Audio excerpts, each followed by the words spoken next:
that sometimes we take for granted the natural tools that we were given as humans, and being reproduction one of them. But I'm definitely very good at understanding, okay, I don't know the answer to this, I'm gonna figure it out. What do I do here? Let me sit down, let me meditate, let me talk. I've had amazing colleagues and mentors and talk to them and then be able to come up with a solution. So I would say the only challenge would just be that I had to, it's me. I only know what I know, what can I learn? And people love that. That you're humble, because asking for help is not easy. Listen to your gut. That's it. Just listen to your gut. If your gut's telling you something, just go with it. Whether it be right or wrong, just go with it.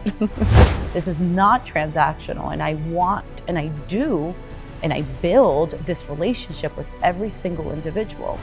Hello guys, welcome back to a new episode of Making an Impact with your host, Gian Lucas. Today, actually, we are in our last episode number 10 from season 1, Destined Journeys. And I wanted to take this time to show some appreciation to all the guests that were open, not only about being vulnerable and sharing their stories, but getting exposed to all these questions and getting all these aspects of their lives exposed, so other people not only can prevent committing mistakes, but get inspired and feel motivated about making that decision that maybe they're struggling to make in life, or moving that step forward in order to make things happen in their lives. So thank you very much, and I really hope we can scale this to a level where more people get inspired and more people get motivated to come and share their stories. Now, today, I'm presenting our guest, Linda Acevedo.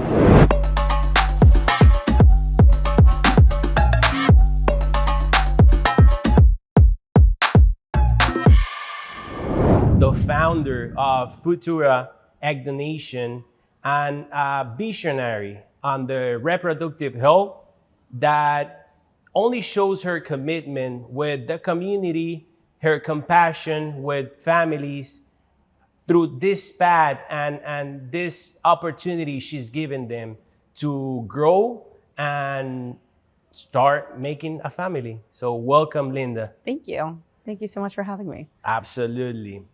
Linda, I was obviously there's some talks we've been having off camera, and we kind of talked and went over some personal stuff and experiences we had about our careers and what it's been this path from me moving to this country and building my career here, and you starting your career and your business basically as a lone wolf. Yeah. So there's one question though that came to my mind, and I didn't want to ask you off camera because I was kind of saving waiting for it. Yeah, I was waiting for it. Yeah. But why reproductive health? What was the motivation that kind of led you? What was the emotion you felt that gave you the tools into tapping into this industry and making you wanting to build not only a career but a business in this specific niche? Yeah. You know what's funny? I don't think anyone has ever asked me that, like why reproductive health? So I'm glad you asked me, because now I'm like, why reproductive health? So I actually was in the medical orthopedic field prior to reproductive. I literally landed a job in reproductive health. So it wasn't something that I was looking for. It was just something that just kind of like, came to me, and I had the opportunity of being in an actual IVF clinic, so reproductive health. That completely changed my life. It taught me so much about everything, about science, first and foremost, because I'm very passionate about science, the medical field, but just in general, like the things that I did not know. Like it took me, I don't know, at the time I was maybe like 27, up to 27 years old, maybe 26 to learn about my reproductive health. And it took me being basically a director at this clinic to learn about my own body. I'm the woman, right? So I should know these things. So I landed this job. I was a director at an IVF clinic, and I was there for several years. And I just became like intrigued about everything. And I'm like, if I don't know this, and I consider myself a well-educated individual, especially in the healthcare field, if I don't know this as a woman, I can't imagine. Oh, and then I would go home and I would explain this to my friends and my family. They're like, really? That's how it works? So I'm like, okay, there's definitely a gap here. There's definitely a problem here in that, one, it took me that long to learn about reproductive health, me being in that environment. And then two, learning that everyone around me did not know anything about it. And I'm like, okay, there's definitely something going on here. And I think regardless of business, regardless of career, I definitely thought that, this is something that I need to like help other people understand. So it grew as a passion in just educating women in general and men. I mean, if we don't know, you guys like a lot less, Absolutely. So I just became really, really passionate about the reproductive field. And I started Futura about 4 years ago. And it's basically an egg donation agency, but it's a lot more than that. It's really empowering the women to not only like go and get tests, but like just be curious, like empowering them to ask. That's my biggest like takeout, like from every single woman that I speak to, whether it be a donor or a parent or just anyone who's asking like, oh my God, what do you do? Like at the end of that conversation, I want you to go to your OBGYN or to a reproductive specialist, anyone, and ask. Like, I want you to learn about your body. And it's not to convince you to donate. It's not to convince you to IVF or to freeze. Like, no, we can go into that topic afterwards. Like my main goal, honestly, not just in my career, but in life, is now just sharing as much knowledge as I possibly can to every woman. Because I feel that if we are where we're at right now, because we did not have that information, unfortunately. The majority, if not all of my, until we call them intended parents, are in this situation because someone did not tell them when we were 21, when they were 21, when they were 25. Why? Because no one knew, right? And there are topics that, you don't talk about these things. And you don't really, and honestly, there's something in particular that comes to my mind when it comes to this subject. And now that you're mentioning why. Mm-hmm. You tap into this field and why, your reason why you decided to go in. And it's that sometimes we take for granted the natural tools that we were given mm-hmm. as humans, mm-hmm. and being reproduction one of them. And I truly believe we take it for granted until we're faced with the challenge. Oh, absolutely. So I think that's sort of bringing awareness as well into, look, I know your plans sound very good, but sometimes you're presented with this issue and now what? Yeah. And you're providing them with a solution. So I think that's something remarkable from the kind of work you're doing at your organization. And it's an invitation as well for everybody to, because I feel like we and I'm talking as a man, we have a responsibility as well with our partner. If we want to have a family and we know it's in the plan, this is something that should be taken into consideration, especially when both ends are busy building their careers, their businesses, they already have kids, and a series of issues that you might encounter. I'm pretty sure we're gonna talk a little bit more about it.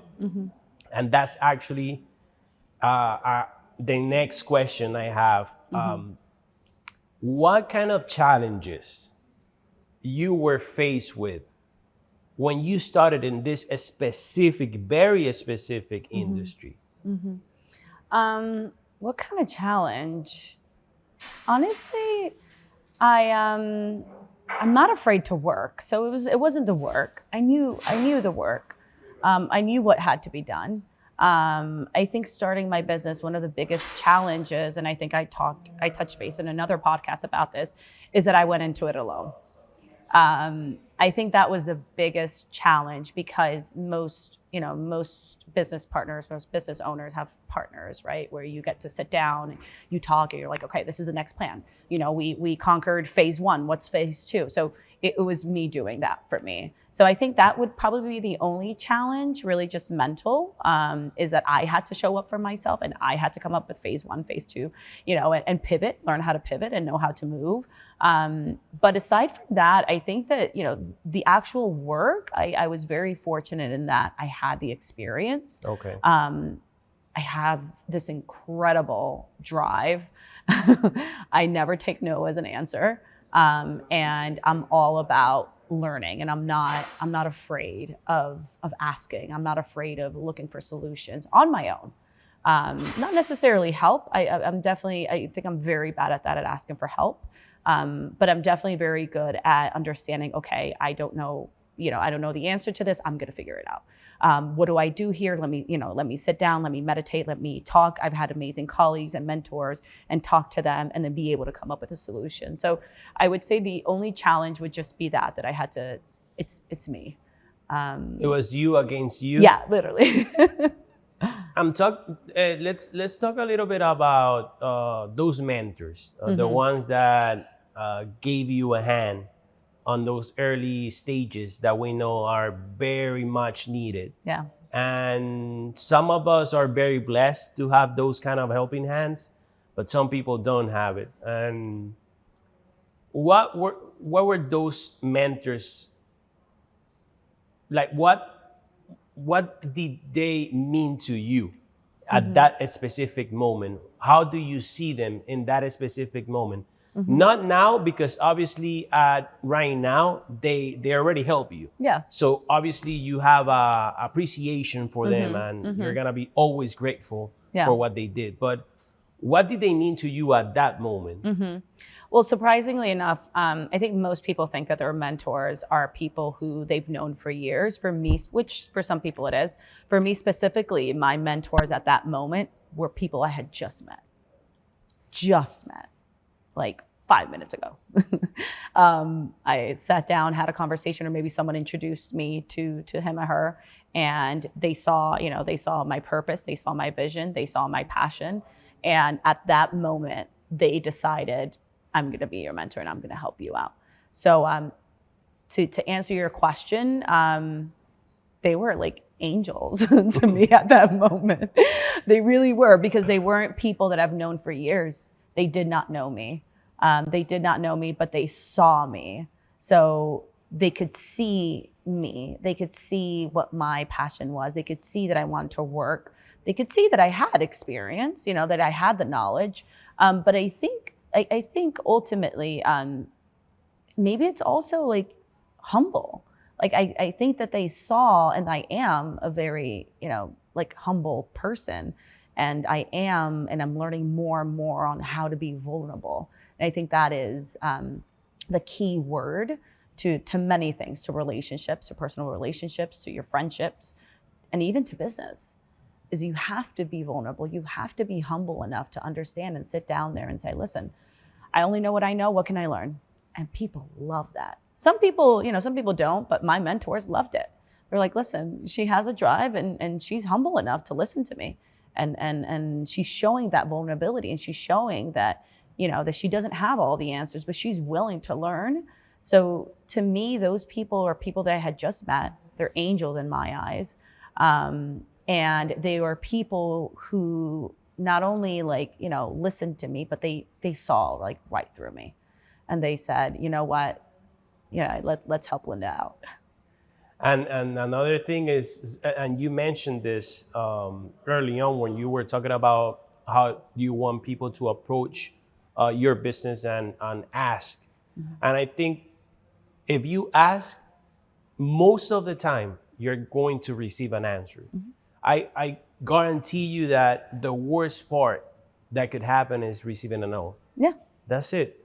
But if you need something, ask for it. And this is something that comes And kind of a, I would call it an emotional tool at this point, because we are pretty much living in a world right now that everybody feels like they're entitled of attention, of money, of everything. So when you genuinely ask somebody for their help, is what you mentioned, is you showing that you could be vulnerable, that you're humble, because asking for help is not easy. You know, it's something you kind of you grow inside you, like that willingness to ask people for help, but it's not easy at the beginning.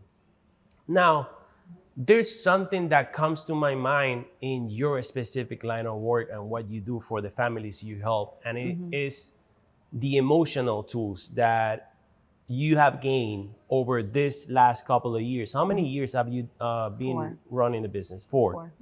So in this last 4 years, what kind of emotional tools have you gained when you're faced with situations that they might not be easy most of the time for families, and this is an unconventional way, if you could call it like that, because if you go this path, it's because you are looking for solutions, because you couldn't do it on the natural way, which is what we know, having sex, and reproduction, Yeah. etc.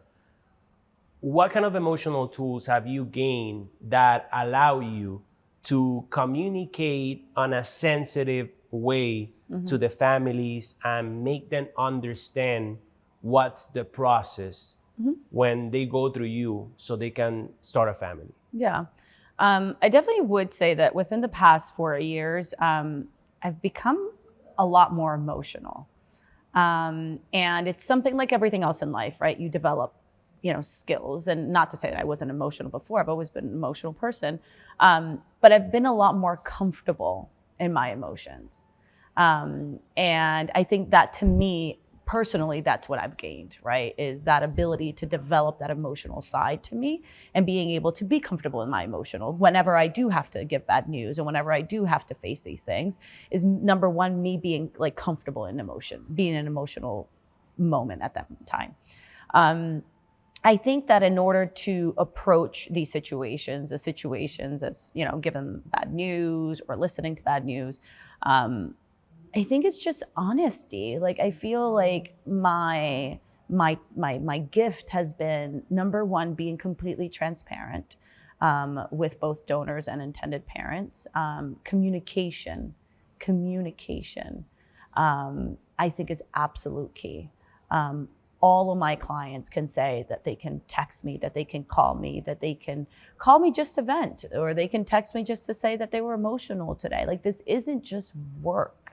This is not transactional. And I want, and I do, and I build this relationship with every single individual.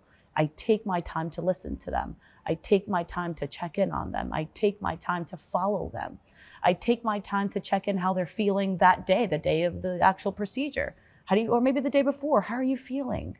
You're nervous. Do you want to talk about it? So I think that, what I've learned to be comfortable in my emotions, and then allowing other people to be comfortable in their emotions. I've learned that consistency in communication is key, right? So it's not that, they met me one day and then they got their donor, and then, I said, hey, congrats, you have your baby. No, this is, it takes time to, one, build that trust and build that relationship, and have them be able to count on you and call you and text you and feel comfortable in their emotional state. And so me too. Sometimes I tell parents, listen, I'm praying for you. I mean, do you know how hard that is, like, for someone who's like a business owner to be able to say, listen, I'm praying I don't know if this person's like religious or not. Maybe they are, maybe they're not, but they love the fact that I'm like being vulnerable and I'm being transparent and letting them know, like, listen, I know today's a very difficult day, or I know today's a very nerve-wracking day. I'm praying for you, or I'm thinking of you, or have a great day. Keep me updated. Even after my job is done, all my parents can say, Linda still follows up. Give me updates. How many embryos do we have? Are you pregnant? When is the embryo transfer? You know, they show me pregnancy tests. They show me, you know, the day that they listen to the heartbeat. Like, my job is never done, you know, and it's never done because I took my time to establish that relationship, and I didn't do it solely for work, right? Because if it were work, you know, once a donor donates, and, you know, bye, you know, good luck.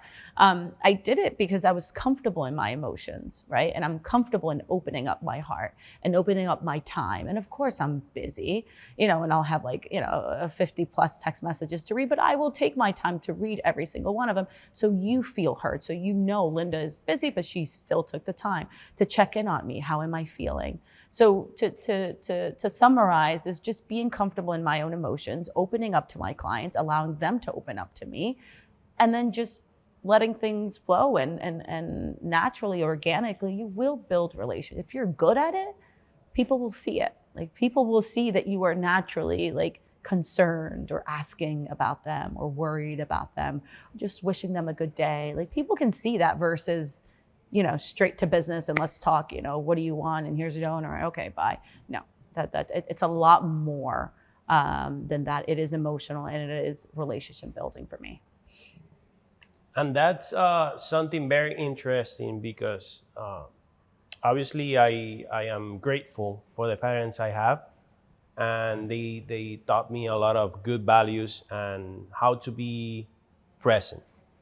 And you mentioned in this and talking about a long-term relationship, especially when it comes to bringing a kid to the world, it's so important for them to be comfortable in the situation that they're in. And I feel like this kind of sets at standard for the parents as well to start building their family and teaching them the importance of relationships and communication with their kid, especially because it's coming from a different body. Now, where do you draw the line between being vulnerable and giving all your clients the attention that they need, the parents the attention that they need, and your personal life, your personal boundaries?